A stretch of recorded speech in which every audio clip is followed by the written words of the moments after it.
spokesperson Harry Roque, kaugnay ng issue sa kalagayan ni dating President Rodrigo Duterte na nakapil sa dahig. Magandang gabi, Attorney Harry. Yes, magandang gabi po, Pilipinas.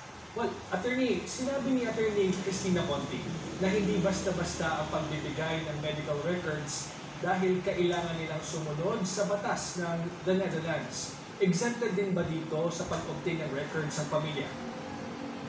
Well, hindi ko po alam dahil ako naman po ay hindi abogado dito sa Netherlands at hindi rin naman abogado si Cristina Conti.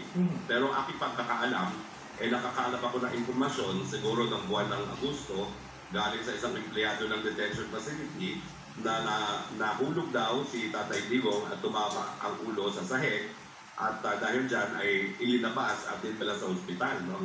At kung hindi ako nagkakamali, ito yung pagkakataon na nagkaroon nga ng ulat na linabas sa ICC si Tatay Digong at ang sabi ay for routine check. So yung empleyado naman nagmamabuti lang kasi hindi niya alam kung pinagbigay alam sa pamilya. So ang request niya sa akin, ipagbigay alam kay Bibi Sara na ginawa ko naman. Pero lilinawin ko rin na hindi ko alam kung itong informasyon nito na binigay ko kay Bibi Sara ang basihan nung kailan lang binanggit ni Bibi Sara na nawalan nga ng consciousness si Tatay Digong dahil sa inado na. Pero pakiclarify lang, Attorney Harry, no? Ito pong source po ninyo na nagkwento sa inyo na nawalan ng malay si former President Duterte ay first hand na may information, nakita niya mismo na nangyari ito. First hand po, no? Ang information po sa akin ay hindi naman nawalan ng malay. Ang sabi niya ay tumumba habang naglalakad at tumama ang ulo. Okay, so hindi unconscious. Well, yun po ang report sa akin ng tao, no? At kakilala rin naman ni Bibi Sara kung sino yung source. Hindi ko lang alam kung sila yung nagpuntahan, no? Kaya hindi ko alam kung parehong impormasyon ang binasihan ni Bibi Sara. As an accredited counsel po ng ICC, paano po ba yung proseso? Just in case, halimbawa po, may nangyaring insidente sa isang detainee, ano po ba dapat ang gawin ng ICC? Well, meron naman po talagang nakalista dyan ng next of kin at hindi po nawawala ng next of kin ang mga Duterte rito, no?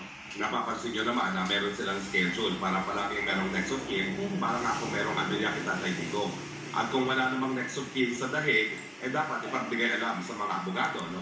Pero ang sabi naman ng abogado, wala rin kahit anong abiso na ibinigay sa kanila na nagkaroon ng ganyang insidente kay Tatay Digong. Ang next of kin po na nakalista sa ICC, would you know who? Well, papalit-palit po sila kung sino po ang dumadalaw. So lahat po sila ay listed as next of kin. Si VP, yung tatlo niyang kapatid, si Ma'am Elizabeth, yung kapatid ni Tatay Digong, si Sir Bong, at saka ngayon yung mga apo, no? Sila Isabel, sila pong Omar, si Vice Mayor Rigo, at saka siyempre si Ma'am Hadilet. Okay. Kung ang claim po ni VP Sara ay hindi sila nasabihan tungkol sa accident na nangyari involving the former president, ano po ang ibig sabihin nito?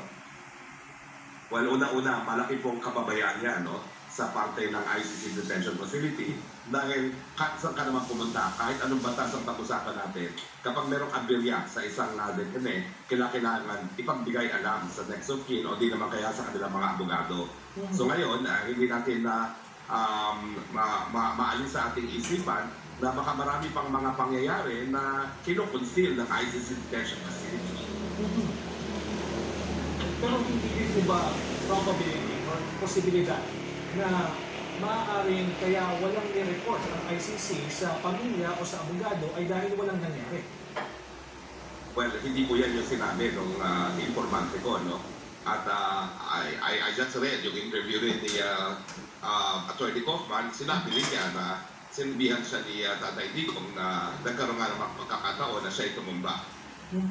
And it's difficult to verify these information, especially wala tayong nakukuhang verified information as well from the ICC. Kasi po tinanong ang ICC tungkol sa nangyari ito at ang sagot lang nila is that they never communicate on private life issues of their detainees. At saka sinabi po nila that ginagawa nila lahat ng measures to ensure the protection of physical and psychological well-being of all detainees. So, ano po yung reaction nyo dyan?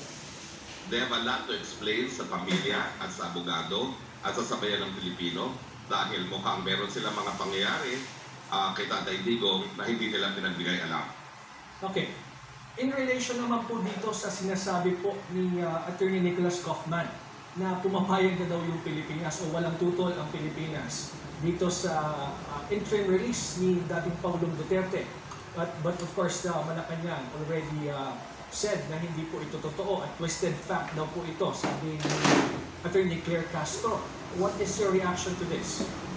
Alam mo, in international law, ang isang opisyalis ng gobyerno, lalong-lalo na kung mataas, no? Pero actually, yung pwesto hindi material, no? Miski isang sargento is also an agent of the state. Lahat ng mga pronouncement at gawain ng ahente ng gobyerno ay binding on the state, no? And this is according to the law on state responsibility. So yung sinabi ni Claire Castro, dahil siya ay presidential spokesperson, is binding on the Philippine government. Okay. So technically speaking, Attorney Harry, itong mga pangyayari ito, you stand by and you believe with what Attorney Kaufman said na pumapayag. Of course. That is the status of international law. Alright, sige po. Maraming salamat po, Attorney Harry Roque.